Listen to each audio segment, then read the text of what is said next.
اللہ اللہ سبحان اللہ سبحان اللہ سبحان اللہ اللہ اللہ سبحان اللہ سبحان اللہ سبحان اللہ حمد سراہیں سنبل و ریحان انجم و ماہو مہر تاباں شمع شبستاں صبح درخشاں جن و ملائک انسان حیوان اللہ اللہ سبحان اللہ سبحان اللہ سبحان اللہ اللہ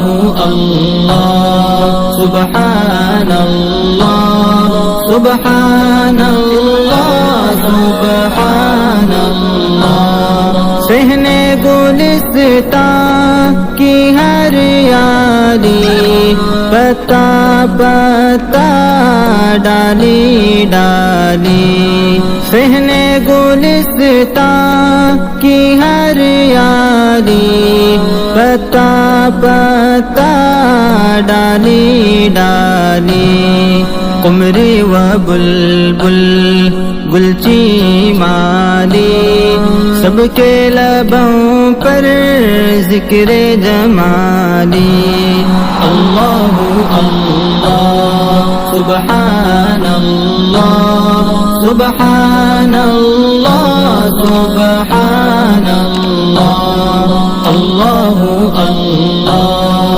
سبحان اللہ سبحان اللہ سبحان اللہ ذکر السلام علیکم ورحمۃ اللہ وبرکاتہ. اس وقت پہاڑ کے بڑی اونچائی پر پہنچے ہوئے ہیں، پانی کا آپ نظارہ کر سکتے ہیں. اور یہاں تک پہنچنے کے لیے ہمیں تقریباً 2 گھنٹے لگے اور ادھر آنا پڑا کہ کا بھی سامنا کرنا پڑا. ہمارے ساتھ ہماری عادت کے بہن ہے ہماری کہ میں چل رہی ہے تھوڑا 10 نائٹ ماشاء اللہ. یہ بھی اس وقت کے ساتھ محنت کے ساتھ پہنچے ہوئے ہیں. تو ہم مولانا سے تاثرات سننا چاہتے ہیں. مولانا صاحب آپ یہاں تک پہنچے تو آپ کو کس طرح سے فیل ہو رہا ہے اور کس طرح سے آپ کو لگتا ہے یہ آپ کا پہلا سفر ہے؟ وعلیکم السلام ورحمۃ اللہ وبرکاتہ. الحمدللہ ہم نے سوچا نہیں تھا کہ اتنا لمبا فاصلہ ہوگا اور اتنی اونچائی پر ہمیں جانا ہوگا. دراصل ہمارا آج کا یہ سفر تھا یوتھ کاروان اور ان کے ذمہ داروں کے ساتھ. اس میں اکثر طلبہ کالج میں جو پی یو سی سیکنڈ میں پڑھتے ہیں ان طلبہ کے ساتھ پورا ہمارا قافلہ تھا. اس میں ہمارے ثانویہ کے 4-5 اساتذہ بھی تھے. ان کی رہنمائی اور ان کی سرپرستی میں جانے کا موقع ملا. اس میں کالج کے 2-3 پروفیسر بھی ہمارے ساتھ تھے. ماشاءاللہ بہت فائدہ ہوا، بہت اچھا لگا ان طلبہ کے ساتھ جانے میں اور ان کے ذمہ داروں کے ساتھ جانے میں.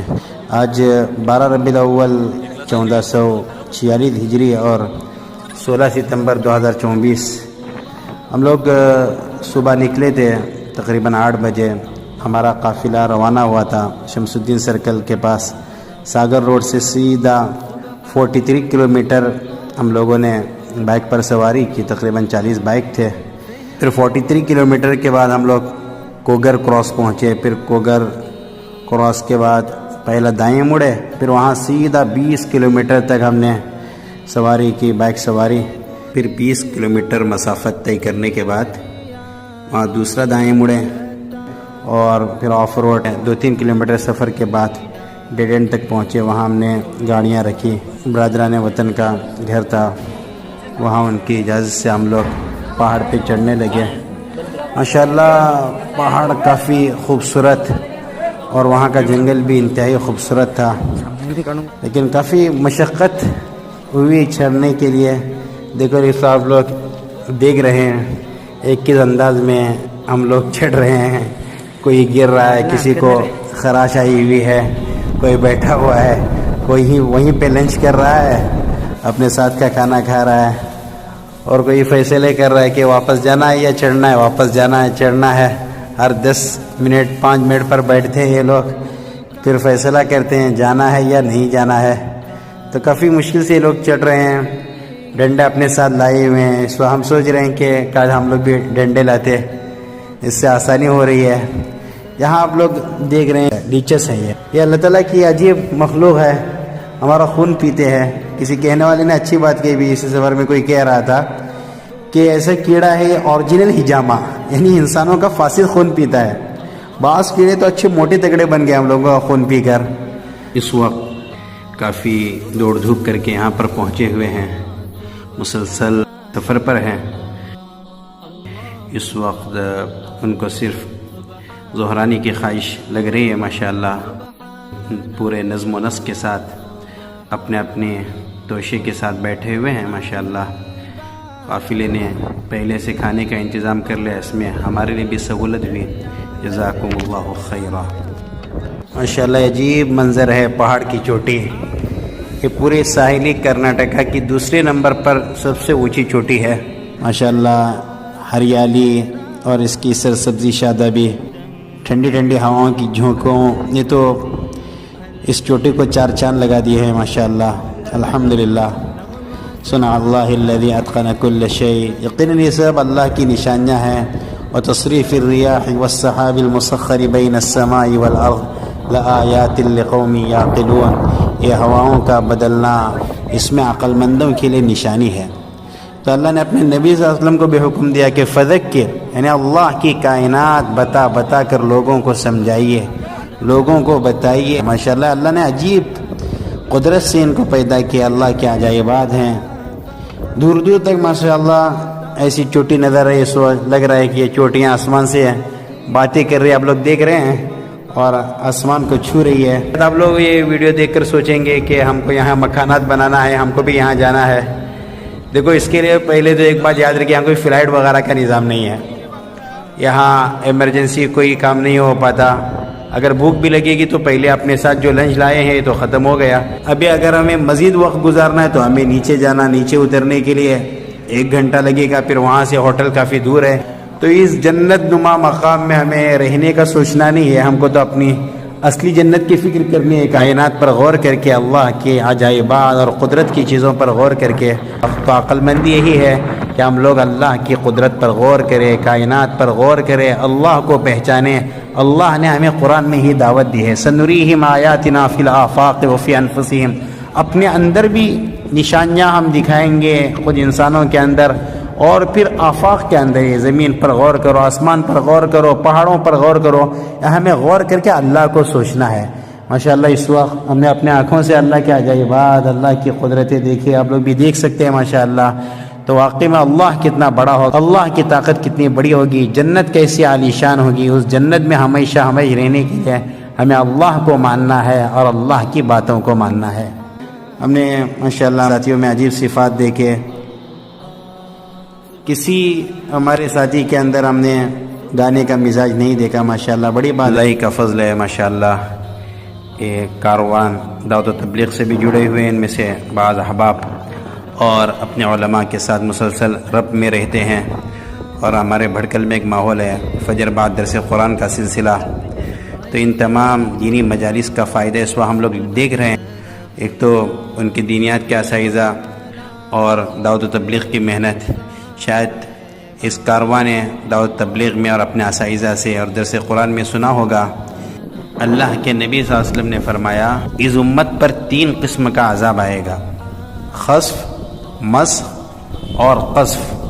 خسف یعنی پورے علاقے دھنسا دیے جائیں گے، اور مسخ یعنی انسانوں کے چہرے بندروں اور سور کی طرح کر لیے جائیں گے، اور قذف یعنی آسمان سے پتھروں کی بارش ہوگی اور اس سے لوگوں کو مارا جائے گا. ایک صحابی نے پوچھا اللہ کے نبی صلی اللہ علیہ وسلم اتنا بڑا عذاب کس کو ہوگا دنیا میں؟ تو حضور صلی اللہ علیہ وسلم نے فرمایا اذا ظہرت القینات والمعازف وشربت الخمور. جب گانے بجانے والیاں اور گانا گانے کی چیزیں عام ہو جائے گی اور شراب کی کثرت ہو جائے گی. تو آج ہم دیکھیں کتنے نوجوان ایسے ان کاموں میں ملوث ہیں. الحمدللہ اللہ نے ان نوجوانوں کی حفاظت کی ہے. اس وقت دیکھو باجماعت نماز کی تیاری ہو رہی ہے. جو ساتھی پچڑ چکے تھے وہ دوبارہ اپنی جماعت پڑھ رہے ہیں. جو ایک دو ساتھی تھے وہ تو اپنی نماز پڑھ رہے ہیں ماشاءاللہ. اس پہاڑ میں ہو, سفر میں ہو, ماشاءاللہ نماز کبھی نہیں بھولتے ہیں. بڑے اچھی باتیں ہیں. ان لوگوں پہ ہمیں اچھی امید ہے ماشاءاللہ. یہ لوگ اسلام کا بول بالا کریں گے. اپنے برادران وطن میں بھی انشاءاللہ یہ لوگ محنت کریں گے. مولانا شہراز صاحب, میں تو یہی سمجھتا ہوں کہ اگر ہمارے نوجوان ایسی ایکٹیویٹیز میں مشغول رہیں, اپنے موبائل وغیرہ سے دور رہنے میں ان کو آسانی ہوگی, ان کی صحت بھی بنے گی. ورنہ عام طور پہ دیکھا جاتا ہے نوجوان موبائل سے بگڑ رہے ہیں.